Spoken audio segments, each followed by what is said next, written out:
I'd like to tell you about the strangest secret in the world. Some years ago, the late Nobel Prize-winning Dr. Albert Schweitzer was being interviewed in London, and a reporter asked him, "Doctor, what's wrong with men today?" And the great doctor was silent a moment, and then he said, "Men simply don't think." It's about this that I want to talk with you. We live today in a golden age. This is an era that man has looked forward to, dreamed of, and worked toward for thousands of years. But since it's here, we pretty well take it for granted.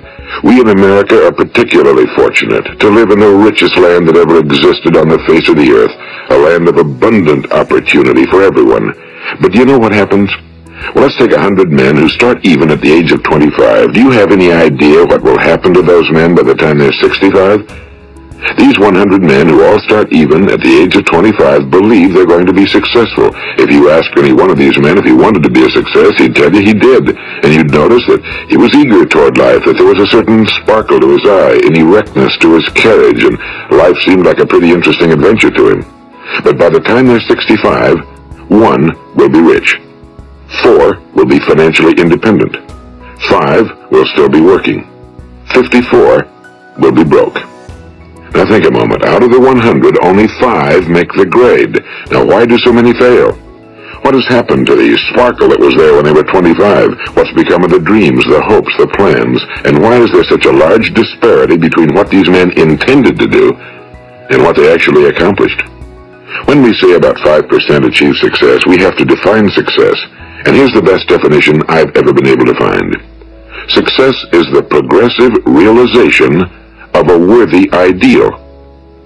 If a man is working toward a predetermined goal and knows where he's going, that man is a success. If he's not doing that, he's a failure. Success is the progressive realization of a worthy ideal. Rollo May, the distinguished psychiatrist, wrote a wonderful book called Man's Search for Himself. And in this book he says, the opposite of courage in our society is not cowardice. It is conformity. And there you have the trouble today. It's conformity, people acting like everyone else without knowing why, without knowing where they're going. Now think of it. In America right now, there are over 18 million people 65 years of age and older. And most of them are broke. They're dependent on someone else for life's necessities. Now, we learn to read by the time we're 7. We learn to make a living by the time we're 25. Usually by that time, we're not only making a living, we're supporting a family. And yet by the time we're 65, we haven't learned how to become financially independent in the richest land that has ever been known. Why? We conform. And the trouble is that we're acting like the wrong percentage group, the 95 who don't succeed. Now, why do these people conform? Well, they really don't know. These people believe that their lives are shaped by circumstances, by things that happen to them, by exterior forces. They're outer-directed people. A survey was made one time that covered a lot of men, working men, and these men were asked, "Why do you work? Why do you get up in the morning?" 19 out of 20 had no idea. If you ask them, they'll say, well, everyone goes to work in the morning, and that's the reason they do it, because everyone else is doing it. Now let's get back to our definition of success. Who succeeds? The only person who succeeds is the person who is progressively realizing a worthy ideal. He's the person who says, I'm going to become this, and then begins to work toward that goal. I'll tell you who the successful people are. A success is the school teacher who's teaching school because that's what he or she wants to do. The success is the woman who's a wife and mother because she wanted to become a wife and mother and is doing a good job of it. The success is the man who runs the corner gas station because that was his dream. That's what he wanted to do. The success is the successful salesman who wants to become a top-notch salesman and grow and build with his organization. A success is anyone who is doing deliberately a predetermined job because that's what he decided to do deliberately.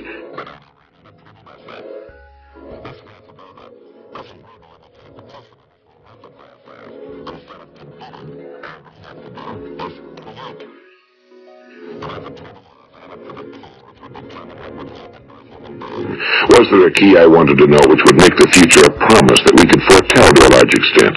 Was there a key that would guarantee a person's becoming successful if he only knew about it and knew how to use it? Well, there is such a key, and I found it. Have you ever wondered why so many men work so hard and honestly without ever achieving anything in particular, and others don't seem to work hard and yet seem to get everything? They seem to have the magic touch. You've heard them say that about someone. Everything he touches turns to gold. And have you ever noticed that a man who becomes successful tends to continue to become successful? And on the other hand, have you noticed how a man who's a failure tends to continue to fail? Well, it's because of goals. Some of us have goals, some don't. People with goals succeed because they know where they're going. It's that simple. Think of a ship leaving a harbor, and think of it with the complete voyage mapped out and planned. The captain and crew know exactly where it's going and how long it'll take. It has a definite goal. Now, 9,999 times out of 10,000, it will get to where it started out to get. Now let's take another ship, just like the first, only let's not put a crew on it or a captain at the helm. Let's give it no aiming point, no goal, no destination. We just start the engines and let it go. I think you'll agree with me that if it gets out of the harbor at all, it will either sink or wind up on some deserted beach, a derelict. It can't go anyplace because it has no destination and no guidance, and it's the same with a human being. Take the salesman, for example. There's no other person in the world today with the future of a good salesman. Selling is the world's highest paid profession, if we're good at it, and if we know where we're going. Every company needs top-notch salesmen, and they reward those men. The sky's the limit for them. But how many can you find? Someone once said the human race is fixed, not to prevent the strong from winning, but to prevent the weak from losing. The American economy today can be likened to a convoy in time of war. The entire economy is slowed down to protect its weakest link, just as the convoy had to go at the speed that would permit its slowest vessel to remain in formation. That's why it's so easy to make a living today. It takes no particular brains or talent to make a living and support a family today. So we have a plateau of so-called security, if that's what a person's looking for. But we do have to decide how high above this plateau we want to aim. Now let's get back to the strangest secret in the world, the story that I wanted to tell you today. Why do men with goals succeed in life and men without them fail? Well, let me tell you something which, if you really understand it, will alter your life immediately. If you understand completely what I'm going to tell you from this moment on, your life will never be the same again. You will suddenly find that good luck just seems to be attracted to you. The things you want just seem to fall in line, and from now on you won't have the problems, the worries, the gnawing lump of anxiety that perhaps you've experienced before. Doubt, fear, well, they'll be things of the past. Here's the key to success, and the key to failure. We become what we think about. Now let me say that again. We become what we think about.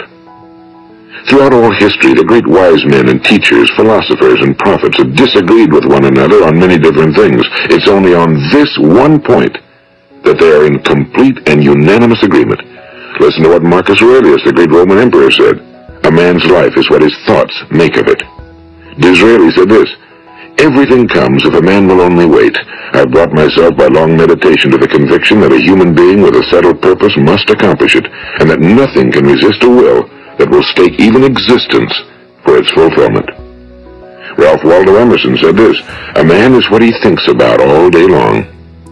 William James said, the greatest discovery of my generation is that human beings can alter their lives by altering their attitudes of mind. And he also said, we need only in cold blood act as if the thing in question were real, and it will become infallibly real by growing into such a connection with our life that it will become real. It will become so knit with habit and emotion that our interest in it will be those which characterize belief. And he also said, if you only care enough for a result, you will almost certainly attain it. If you wish to be rich, you will be rich. If you wish to be learned, you will be learned. If you wish to be good, you will be good. Only you must then really wish these things and wish them exclusively, and not wish at the same time 100 other incompatible things just as strongly. In the Bible you read in Mark 9:23, if thou canst believe, all things are possible to him that believeth. My old friend Dr. Norman Vincent Peale put it this way, this is one of the greatest laws in the universe. Fervently do I wish I had discovered it as a very young man.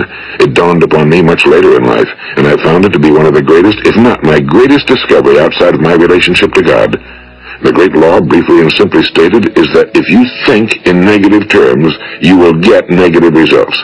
If you think in positive terms, you will achieve positive results. That is the simple fact, he went on to say, which is at the basis of an astonishing law of prosperity and success. In 3 words, believe and succeed. William Shakespeare put it this way, our doubts are traitors and make us lose the good we oft might win by fearing to attempt. George Bernard Shaw said, people are always blaming their circumstances for what they are. I don't believe in circumstances. The people who get on in this world are the people who get up and look for the circumstances they want, and if they can't find them, make them. Well, it's pretty apparent, isn't it?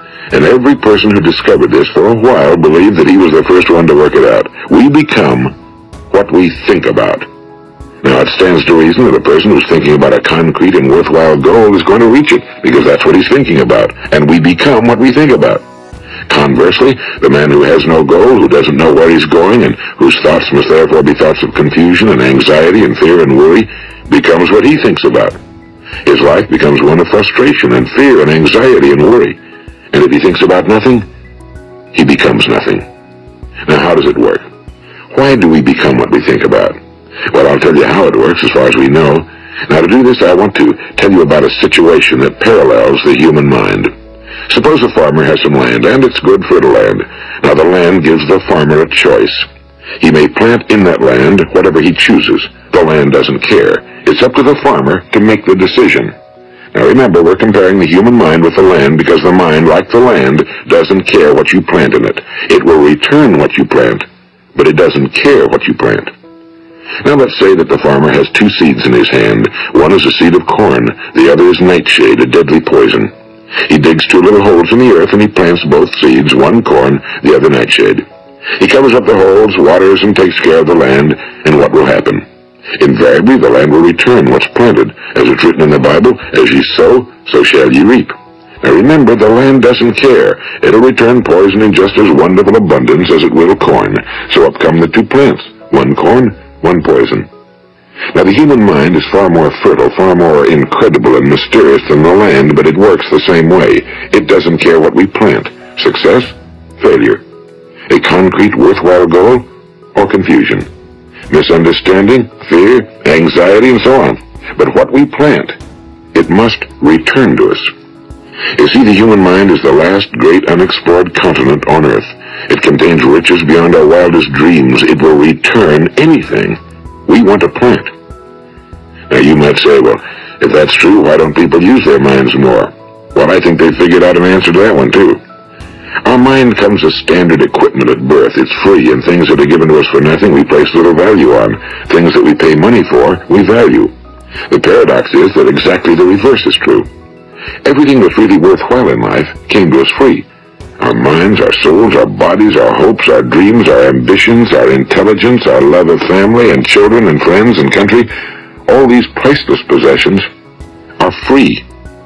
But the things that cost us money are actually very cheap and can be replaced at any time. A good man can be completely wiped out and make another fortune. He can do that several times. Even if our home burns down, we can rebuild it. But the things we got for nothing, we can never replace. The human mind isn't used because we take it for granted. Familiarity breeds contempt. It can do any kind of job we assign to it, but generally speaking, we use it for little jobs instead of big, important ones. Universities have proved that most of us are operating on about 10% or less of our abilities. So decide now, what is it you want? Plant your goal in your mind. It's the most important decision you ever make in your entire life. What is it you want? Do you want to be an outstanding salesman? A better worker at your particular job? Do you want to go places in your company? In your community? Do you want to get rich? All you've got to do is plant that seed in your mind, care for it, work steadily toward your goal, and it will become a reality. It not only will, there's no way that it cannot. You see, that's a law, like the laws of Sir Isaac Newton, the laws of gravity. If you get on top of a building and jump off, you'll always go down, you'll never go up, and it's the same with all the other laws of nature. They always work. They're inflexible. Think about your goal in a relaxed, positive way. Picture yourself in your mind's eye as having already achieved this goal. See yourself doing the things you will be doing when you've reached your goal. Ours has been called the Phenobarbital Age, the age of ulcers and nervous breakdowns and tranquilizers, at a time when medical research has raised us to a new plateau of good health and longevity. Far too many of us worry ourselves into an early grave trying to cope with things in our own little personal ways without learning a few great laws that will take care of everything for us. These things we bring on ourselves through our habitual way of thinking. Every one of us is the sum total of his own thoughts. He is where he is because that's exactly where he really wants to be, whether he'll admit that or not. Each of us must live off the fruit of his thoughts in the future, because what you think today and tomorrow, next month and next year, will mold your life and determine your future. You're guided by your mind. I remember one time I was driving through eastern Arizona, and I saw one of those giant earth-moving machines roaring along the road at about 35 miles an hour with what looked like 30 tons of dirt in it, a tremendous, incredible machine, and there was a little man perched way up on top with the wheel in his hands guiding it. And as I drove along, I was struck by the similarity of that machine to the human mind. Just suppose you're sitting at the controls of such a vast source of energy. Are you going to sit back and fold your arms and let it run itself into a ditch? Or are you going to keep both hands firmly on the wheel and control and direct this power to a specific, worthwhile purpose? It's up to you. You're in the driver's seat. You see, the very law that gives us success is a two-edged sword. We must control our thinking. The same rule that can lead a man to a life of success, wealth, happiness, and all the things he ever dreamed of for himself and his family. That very same law can lead him into the gutter. It's all in how he uses it, for good or for bad. This is the strangest secret in the world. Now, why do I say it's strange, and why do I call it a secret? Actually, it isn't a secret at all. It was first promulgated by some of the earliest wise men, and it appears again and again throughout the Bible, but very few people have learned it, understand it. That's why it's strange, and why for some equally strange reason it virtually remains a secret. I believe that you could go out and walk down the main street of your town and ask one man after another what the secret of success is, and you probably wouldn't run into one man in a month who could tell you. Now, this information is enormously valuable to us if we really understand it and apply it. It's valuable to us not only for our own lives, but the lives of those around us, our families, employees, associates, and friends. Life should be an exciting adventure. It should never be a bore. A man should live fully, be alive. He should be glad to get out of bed in the morning. He should be doing a job he likes to do because he does it well. One time I heard Grove Patterson, the great late editor-in-chief of the Toledo Daily Blade, make a speech, and as he concluded his speech, he said something I've never forgotten. He said, "My years in the newspaper business have convinced me of several things. Among them, that people are basically good, and that we came from someplace, and we're going someplace. So we should make our time here an exciting adventure. The architect of the universe didn't build a stairway leading nowhere." And the greatest teacher of all, the carpenter from the plains of Galilee, gave us the secret time and time again. As ye believe, so shall it be done unto you. I've explained the strangest secret in the world and how it works. Now on this side I want to explain how you can prove to yourself the enormous returns possible in your own life by putting this secret to a practical test. I want you to make a test that will last 30 days. It isn't going to be easy, but if you'll give it a good try, it will completely change your life for the better. Now back in the 17th century, Sir Isaac Newton, the English mathematician and natural philosopher, gave us some natural laws of physics which apply as much to human beings as they do to the movement of bodies in the universe. And one of these laws is that for every action, there is an equal and opposite reaction. Simply stated, as it applies to you and me, it means we can achieve nothing without paying the price. The results of your 30-day experiment will be in direct proportion to the effort you put forth. To be a doctor, you must pay the price of long years of difficult study. To be successful in selling, and remember that each of us succeeds to the extent of his ability to sell. Selling our families on our ideas, selling education in schools, selling our children on the advantages of living the good and honest life, selling our associates and employees on the importance of being exceptional people. To, of course, the profession of selling itself. But to be successful in selling our way to the good life, we must be willing to pay the price. Now, what is that price? Well, it's many things. First, it's understanding emotionally, as well as intellectually, that we literally become what we think about, that we must control our thoughts if we're to control our lives. It's understanding fully that as ye sow, so shall ye reap. Second, it's cutting away all fetters from the mind and permitting it to soar as it was divinely designed to do. It's the realization that your limitations are self-imposed and that the opportunities for you today are enormous beyond belief. It's rising above narrow-minded pettiness and prejudice. And third, it's using all your courage to force yourself to think positively on your own problem, to set a definite and clearly defined goal for yourself, to let your marvelous mind think about your goal from all possible angles, to let your imagination speculate freely upon many different possible solutions, to refuse to believe that there are any circumstances sufficiently strong to defeat you in the accomplishment of your purpose, to act promptly and decisively when your course is clear, and to keep constantly aware of the fact that you are at this moment standing in the middle of your own acres of diamonds, as Russell Conwell used to point out. And fourth, save at least 10% of every dollar you earn. It's also remembering that no matter what your present job, it has enormous possibilities if you're willing to pay the price.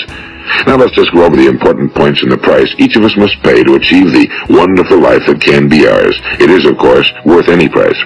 1. You will become what you think about. 2. Remember the word imagination and let your mind begin to soar. 3. Courage. Concentrate on your goal every day. 4. Save 10% of what you earn. And 5. Action. Ideas are worthless unless we act on them.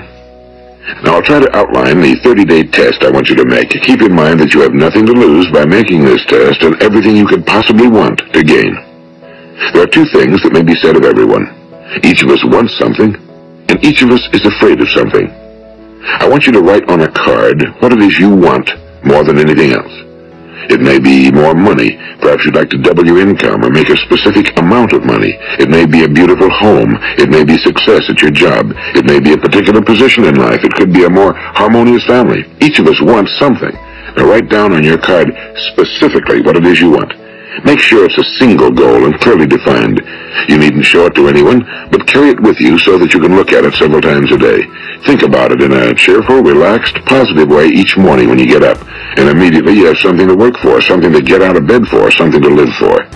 Look at it every chance you get during the day and just before going to bed at night. And as you look at it, remember that you must become what you think about, and since you're thinking about your goal, you realize that soon it will be yours. In fact, it's yours really the moment you write it down and begin to think about it. Look at the abundance all around you as you go about your daily business. You have as much right to this abundance as any other living creature. It's yours for the asking. Now we come to the difficult part. Difficult because it means the formation of what is probably a brand new habit, and new habits are not easily formed. Once formed, however, it will follow you for the rest of your life. Stop thinking about what it is you fear. Each time a fearful or negative thought comes into your consciousness, replace it with a mental picture of your positive and worthwhile goal. And there will come times when you'll feel like giving up.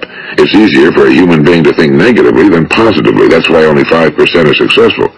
You must begin now to place yourself in that group. For 30 days, you must take control of your mind. It will think about only what you permit it to think about. Each day for this 30-day test, do more than you have to do. In addition to maintaining a cheerful, positive outlook, give of yourself more than you've ever done before. Do this knowing that your returns in life must be in direct proportion to what you give. The moment you decide on a goal to work toward, you're immediately a successful person. You are then in that rare and successful category of people who know where they're going. Out of every 100 people, you belong to the top 5. Don't concern yourself too much with how you're going to achieve your goal. Leave that completely to a power greater than yourself. All you have to do is know where you're going. The answers will come to you of their own accord and at the right time. Remember these words from the Sermon on the Mount, and remember them well. Keep them constantly before you this month of your test. Ask, and it shall be given you. Seek, and ye shall find. Knock, and it shall be opened unto you. For every one that asketh receiveth, and he that seeketh findeth, and to him that knocketh it shall be opened. It's as marvelous and as simple as that. In fact, it's so simple that in our seemingly complicated world, it's difficult for an adult to understand that all he needs is a purpose and faith. For 30 days, Do your very best. If you're a salesman, go at it as you've never done before, not in a hectic fashion, but with the calm, cheerful assurance that time well spent will give you the abundance in return you deserve and want. If you're a homemaker, devote your 30-day test to completely giving of yourself without thinking about receiving anything in return, and you'll be amazed at the difference it makes in your life. No matter what your job, do it as you've never done it before for 30 days. And if you've kept your goal before you every day, you'll wonder and marvel at this new life you've found. Dorothea Brand, the outstanding editor and writer, discovered it for herself and tells about it in her fine book, Wake Up and Live. Her entire philosophy is reduced to the words, act as though it were impossible to fail. She made her own test with sincerity and faith, and her entire life was changed to one of overwhelming success. Now, you make your test for 30 full days. Don't start your test until you've made up your mind to stick with it. You see, by being persistent, you're demonstrating faith. Persistence is simply another word for faith. If you didn't have faith, you'd never persist. If you should fail during your first 30 days, by that I mean suddenly find yourself overwhelmed by negative thoughts, you've got to start over again from that point and go 30 more days. Gradually, your new habit will form until you find yourself one of that wonderful minority to whom virtually nothing is impossible. And don't forget the card. It's vitally important as you begin this new way of living. On one side of the card, write your goal, whatever it may be. On the other side, write the words we've quoted from the Sermon on the Mount. Ask, and it shall be given you. Seek, and ye shall find. Knock, and it shall be opened unto you. Nothing great was ever accomplished without inspiration. See that during these crucial first 30 days, your own inspiration is kept at a peak. And above all, don't worry. Worry brings fear, and fear is crippling. The only thing that can cause you to worry during your test is trying to do it all yourself. Know that all you have to do is hold your goal before you. Everything else will take care of itself. Remember also to keep calm and cheerful. Don't let petty things annoy you and get you off course. Now, since making this test is difficult, some will say, why should I bother? Well, look at the alternative. No one wants to be a failure. No one really wants to be a mediocre individual. No one wants a life constantly filled with worry and fear and frustration. Therefore, remember that you must reap that which you sow. If you sow negative thoughts, your life will be filled with negative things. If you sow positive thoughts, your life will be cheerful, successful, and positive. Now, gradually, you will have a tendency to forget what you've heard on this recording. Play it often. Keep reminding yourself of what you must do to form this new habit. Gather your whole family around at regular intervals and listen to what's been said here.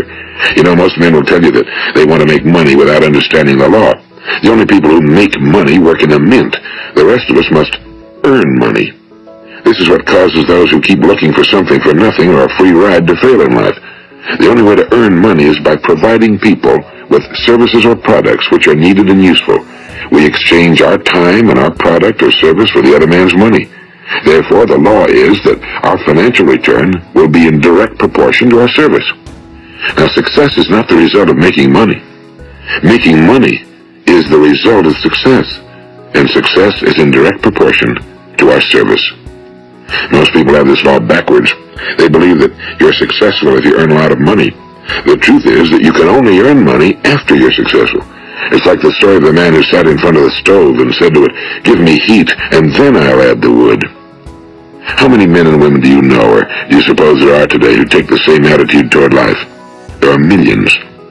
We've got to put the fuel in before we can expect heat.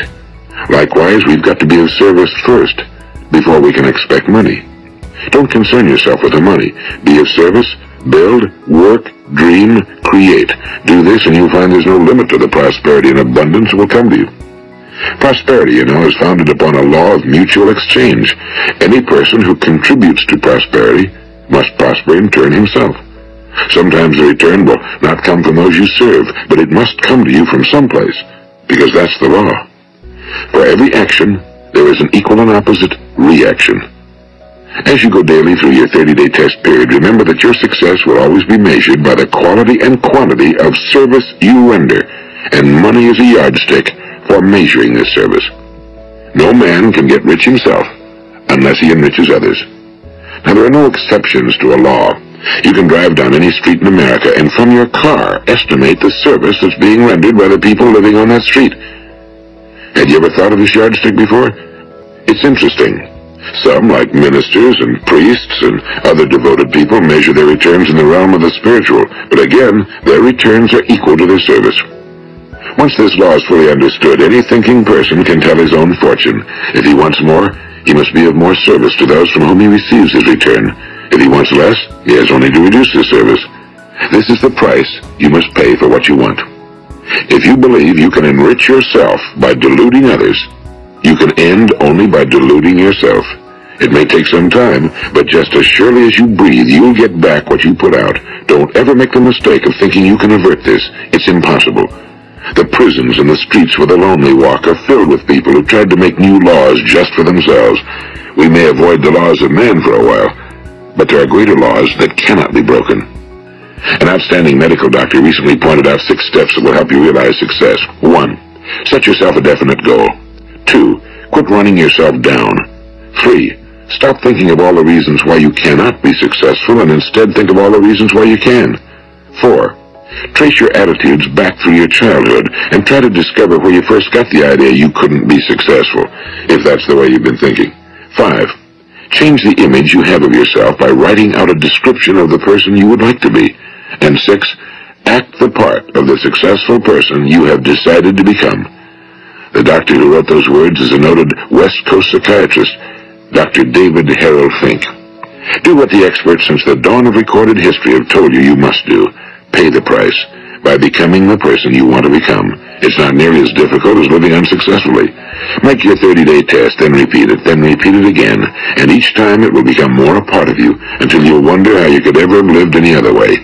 Live this new way and the floodgates of abundance will open and pour over you more riches than you may have dreamed existed. Money? Yes, lots of it. But what's more important, you'll have peace. You'll be in that wonderful minority who lead calm, cheerful, successful lives. Start today. You have nothing to lose, but you have a whole life to win. This is Earl Nightingale, and thank you.